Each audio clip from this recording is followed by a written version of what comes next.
রোজা শরীফ বরাবর আছে এই নবীর চাচার ইয়ারা। আরো এখানে মনে করেন 70,000 70 জন সাহাবি একসাথে কতল করছে ইহুদিরা। ওই জায়গায় একসাথে 70 জন সাহাবিরা এখানে মারে দিছে।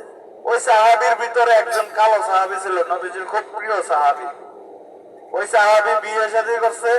পরবর্তীতে মনে করেন যখন শুনছে নবীজি এখানে যুদ্ধ ঘোষণা হয়েছে, তখন ওই সাহাবির গোসল ফরজ ছিল, ফরজ গোসল ছিল, কিন্তু ওই সাহাবি ফরজ গোসল করতে পারে না, এসে যুদ্ধ শুরু করছে। তখন ওই সাহাবিটা মারা গেছে।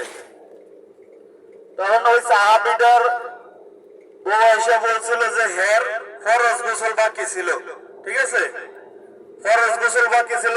তখন সাহাবিটারে আল্লাহ রাসূল খুঁজতেছে, ওই কালো সাহাবিরে খুঁজে পাইতেছে না। তখন দেখতেছে নূরের ফেরেশতারা হেরে গোসল করে আনছে আবে জমজমের পানি দিয়ে, আবে জমজমের পানি দিয়া তখন গোসল করে আনছে, চুল দিয়া পানি পড়তেছে, পুরা শরীর থেকে সুঘ্রাণ বাড়িতেছে, বুঝছেন? ওই সাহাবি সহকার এখানে 70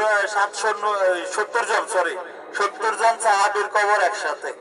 আমরা এই জায়গায় নামবো, নাইমা সবাই মনে করেন মন খুলে দোয়া করবো, ঠিক আছে?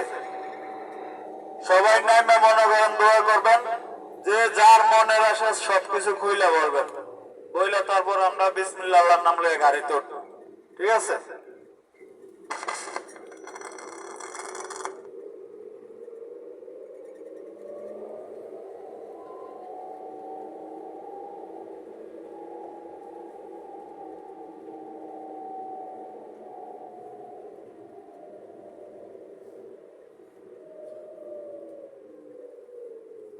আরেকটা জিনিস ফলো করেন, সৌদি আরবে কিন্তু সব পাহাড় কালো।